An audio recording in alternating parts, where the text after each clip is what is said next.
I'm Scott, and this is episode 32 of What Makes This Map Great. This is the series where we take a deep dive into some classic games that hold a special place in my gaming heart.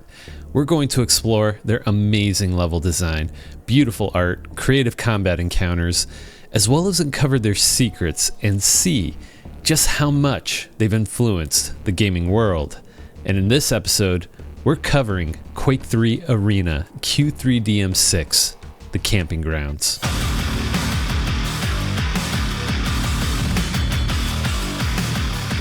The Camping Grounds is the sixth deathmatch map in Quake 3 Arena, and this extremely popular multiplayer map was created in partnership by two legends in the industry, Tim Willits and Christian Antkow.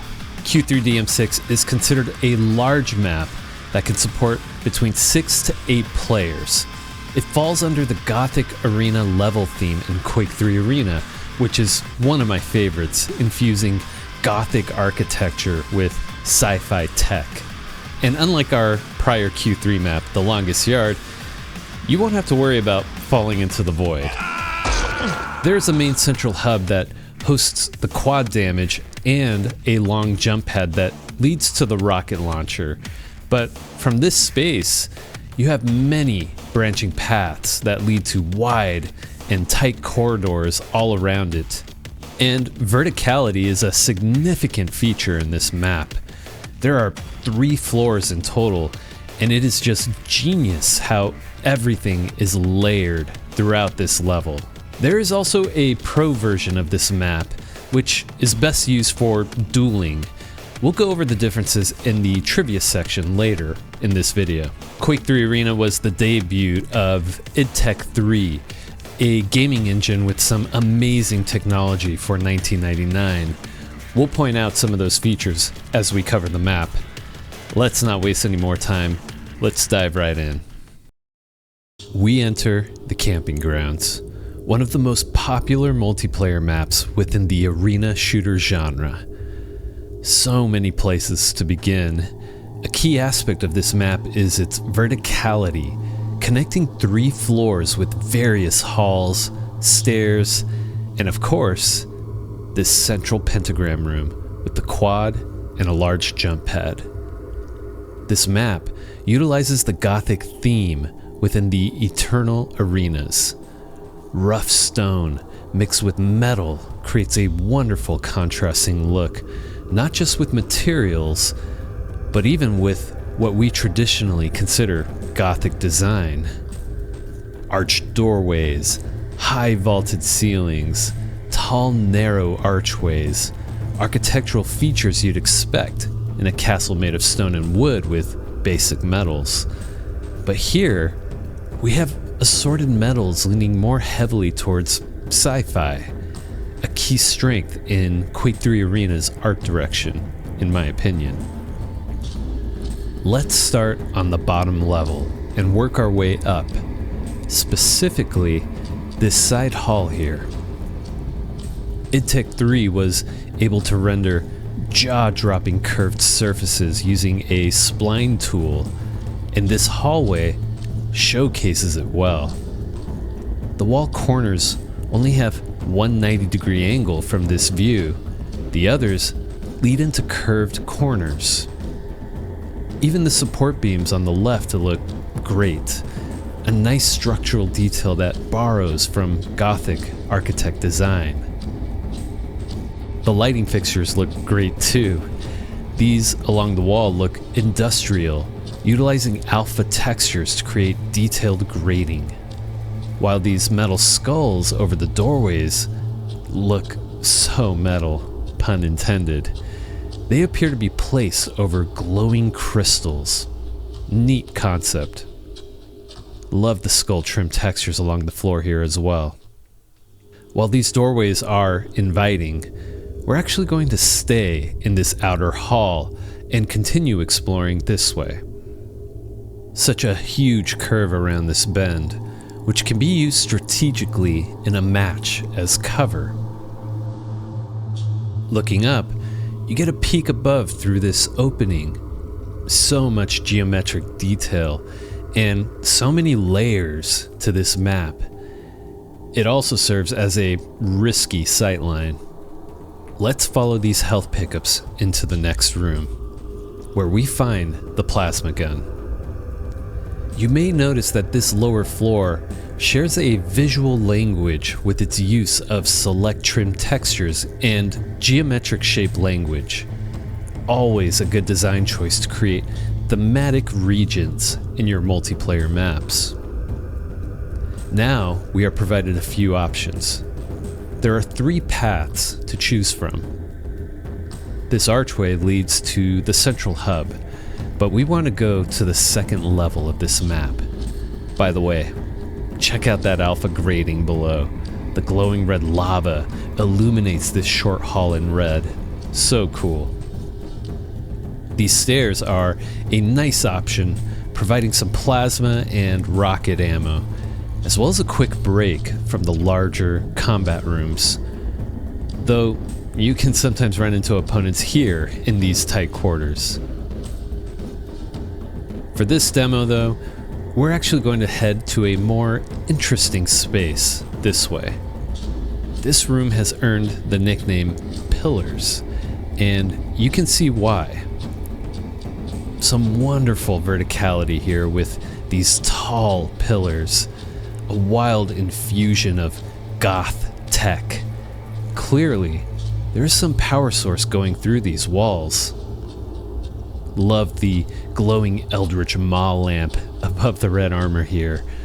All of this tech contrasts so well with the rusted iron rafters above. The sky also gives off a warm light, contrasting the cool blue in the middle of this space. But this is the 3rd floor of this map. Going back down from here, we descend into this tight quarters section of the lower pillars. This blue motherboard text surface always reminds me of Doom with its tech blue textures. Also, I love the panning glow shader just above it. Back in 1999, we hadn't seen material shaders with that amount of detail in its motion. And the stairs here lead up to the 2nd floor. A nice way to create some height change in a tight quarters combat zone. On that note, from a gameplay perspective, the pillars serve 2 purposes: tight quarters combat, but also provide vertical cover from enemies above. There are some other areas with similar treatment I'll make sure to point out. Now the jump pad here will take you straight up to the red armor and mega health, an amazing pair of items. But we're actually going to go up these stairs through the pillars, which will give us access to the super shotgun. I bet those pillars make much more sense now. You'd have a blast with the super shotgun in that area on the ground floor.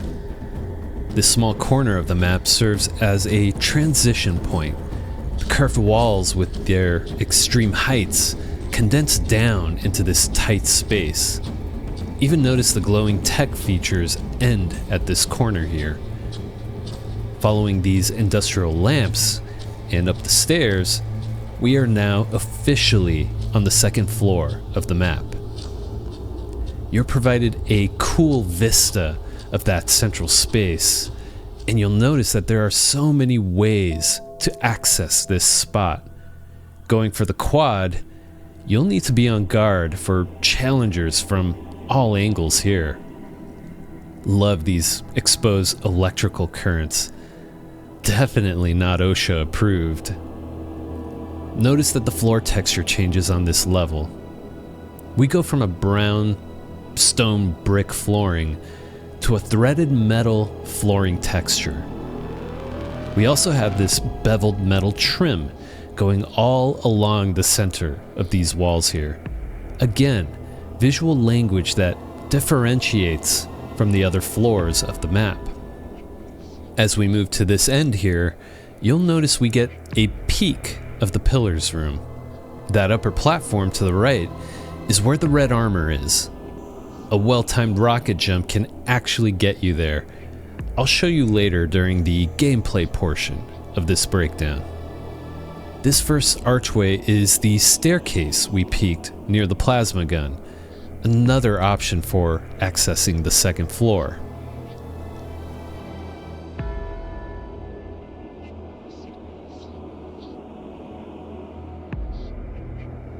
Quick break. If you're enjoying the work that I'm doing here, consider supporting the channel by liking, subbing, doing all of the YouTube stuff. I'm a small channel here on YouTube, and your support is greatly appreciated. Let's keep going. Let's continue through the outer portion of this second floor. The ceiling goes high, providing some more verticality here. We're given two options: stay on the second floor and follow this nice curved bend, or take the jump pad up. I know, I said we'd go floor by floor, but we have to take this jump pad because it has an amazing sightline for this section of the map. Up the jump pad, we get some cool shadows being casted by the iron rafters above as we walk through this tall archway and experience this beautiful hall. It's just a hall, but it is doing a lot of work here. These red Quake 3 banners wave gently, creating a sense that there is some ambient winds in these upper regions. These massive stone walls create giant curves, and that curved design continues down not only into the second floor, but also the very bottom level. That bottom level is actually where we started our map breakdown. And with how narrow and open it is up here on this balcony, it's very susceptible to rocket splash damage, but the risk is so worth it. A railgun sits at the end of this walkway, an amazing tool with all the long sightlines throughout this map. And from the railgun platform, you even get a peek at the next area we'll be covering. Back to the second floor. Past this curved bend, we arrive at what the community calls Bridge, a spot of the map that can get pretty heated outside of the central area. A big threat is the railgun perch. You have a perfect sightline of the upper bridge as well as the stairs leading to the yellow armor below. But notice how the bridge creates a form of cover.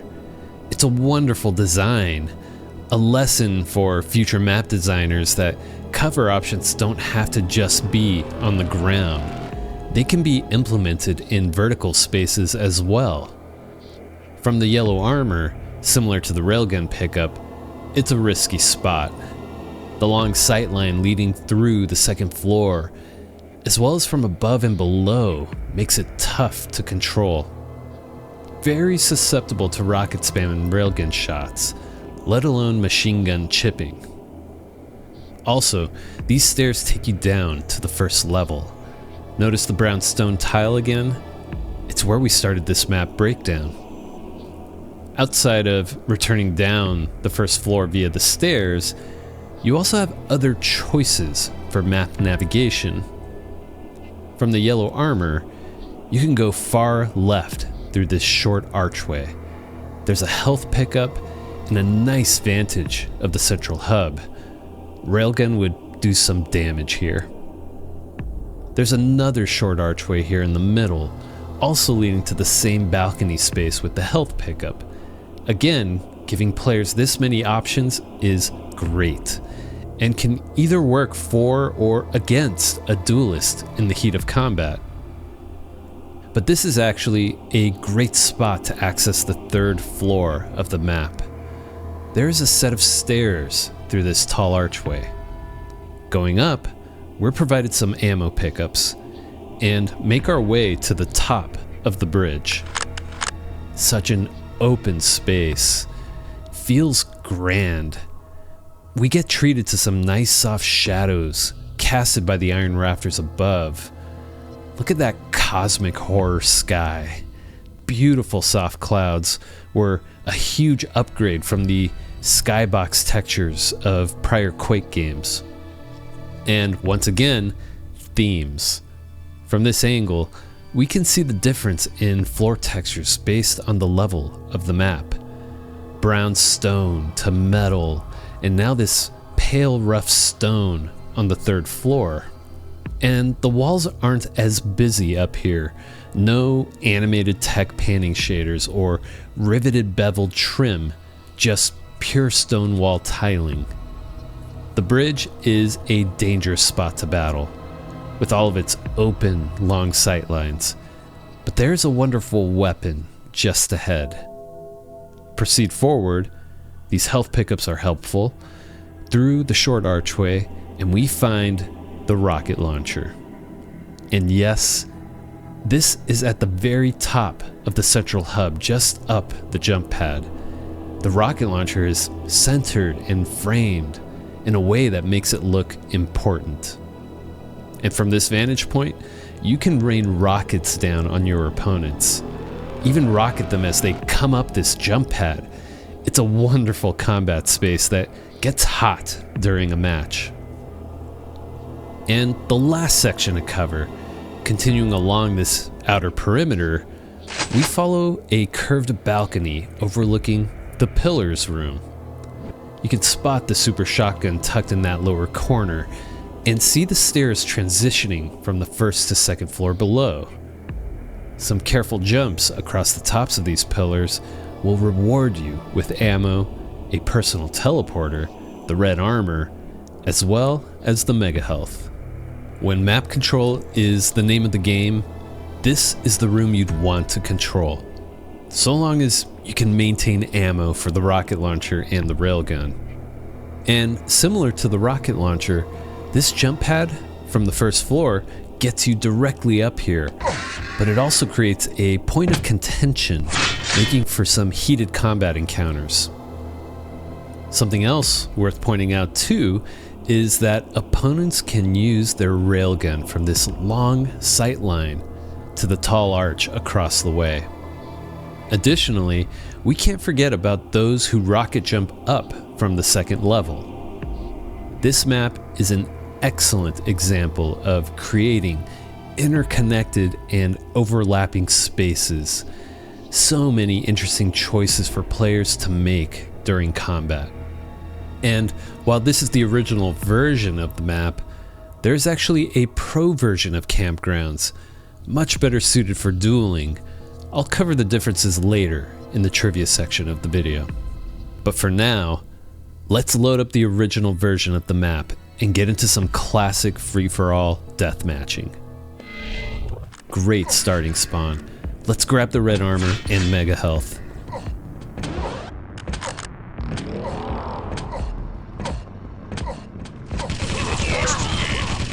These nightmare bots are no joke.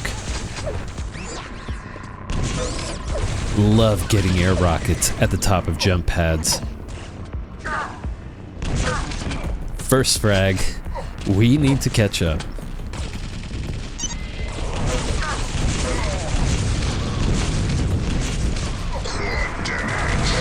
Nightmare bots with quad? That's scary. You can strafe jump from the bridge to the railgun, but I'm failing it. Much harder to do in a live game situation. I swear, I used to be able to do it fairly consistently when I played a lot more.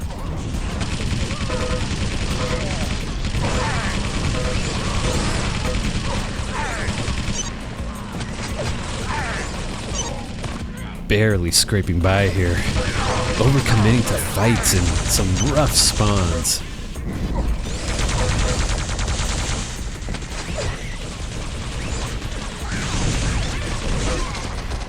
Rocket launcher putting in some work. Might be able to catch up.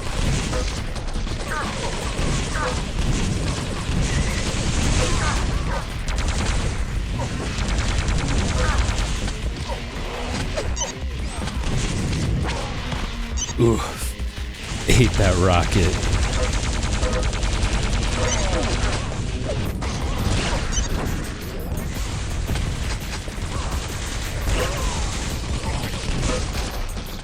guarding the rocket launcher can be pretty fun.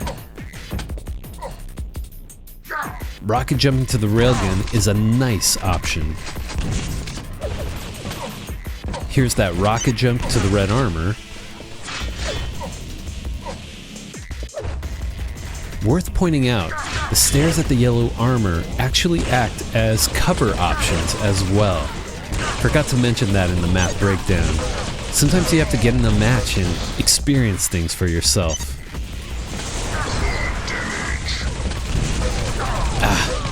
Could have had the quad there. Excellent. You have lost the lead. 3 frags left. Wow. Not sure if I'm going to win this. 2 frags left. 1 frag left.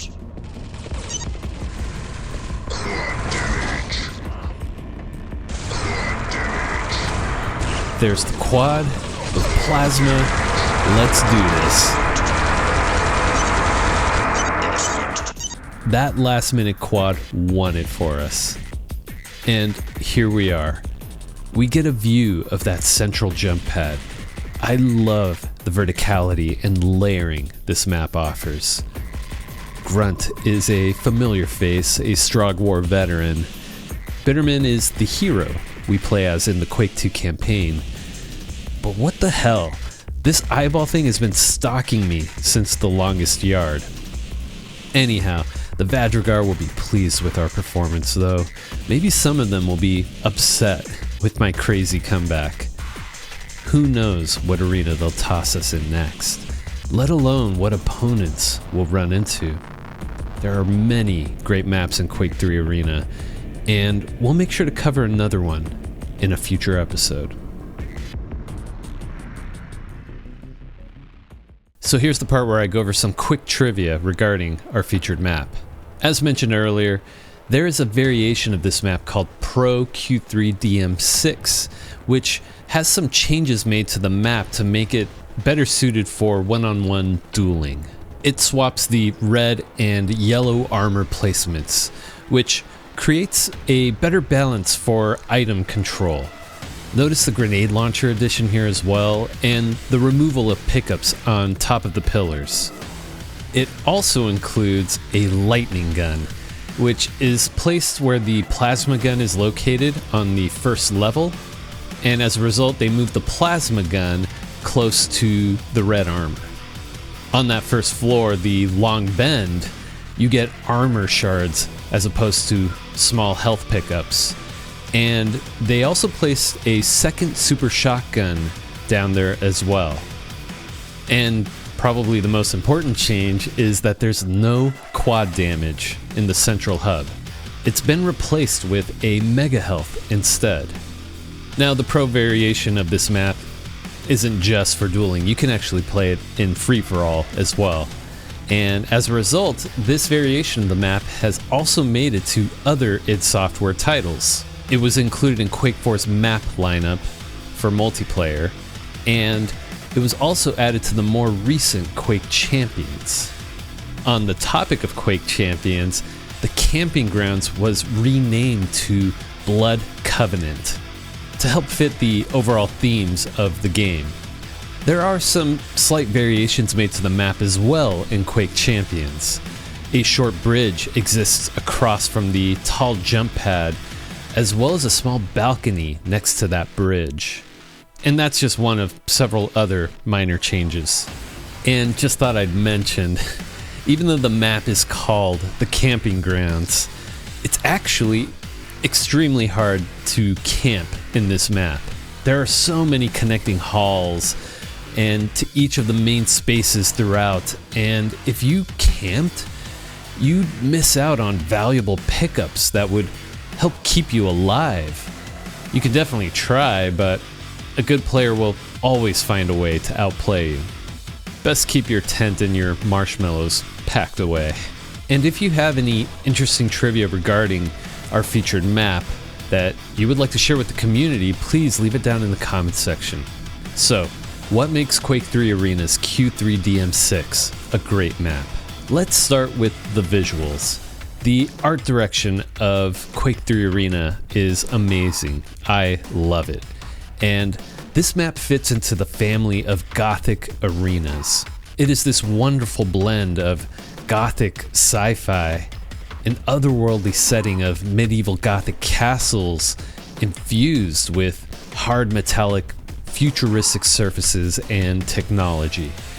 The use of trimmed textures along the borders of walls, decorative animating shaders, and detailed props create a level of detail that was legendary for 1999. During all the action, you don't really notice it, but the lighting creates mood for each area of the map, contrasting warm with cold tones. Even the use of texture types for specific floors is a subtle touch that I really appreciate. And the map design is top-notch.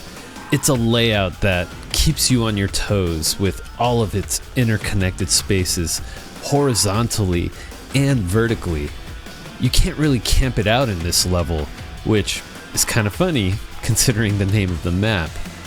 The way that the three floors wrap around each other through a mix of wide and tight corridors, all leading to the main central room with the quad and the jump pad. It's a flow that is smooth but can lead to some chaotic fights.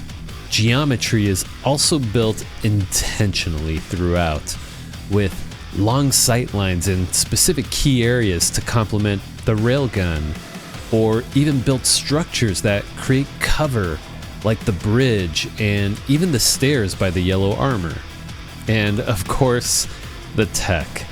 Seeing those spline-based curved surfaces throughout this map was jaw-dropping.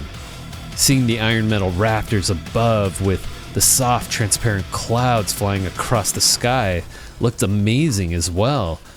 No more static skyboxes.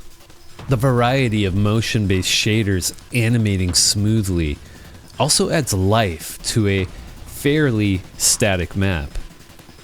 Tim Willits and Christian Antkow really nailed the design with Q3DM6 The Camping Grounds. This map and its pro variation would go on to become one of the most played maps in Quake 3 arena history. It's the reason why, decades later, this map still hosts the best pro Quake players for duels. As for the rest of us, this arena remains the ultimate place to call home. What are your thoughts on Quake 3 Arena's Q3DM6, The Camping Grounds? Can you consistently make the strafe jump from the bridge to the railgun? And what section of the map is your favorite? Share your stories down in the comments section. I'd love to hear them. And as you know, I'm looking for more submissions for my Q&A series. If you've got a question that you would like featured on that show, please leave it down in the comments section with the tag Frags and Coffee. And who knows, your question may be featured. If you enjoyed this video, hit that like button, share it with friends, and subscribe for more great gaming content. And if you're looking for more, check out this recommended video right here. Thanks for watching. I'll catch you in the next one.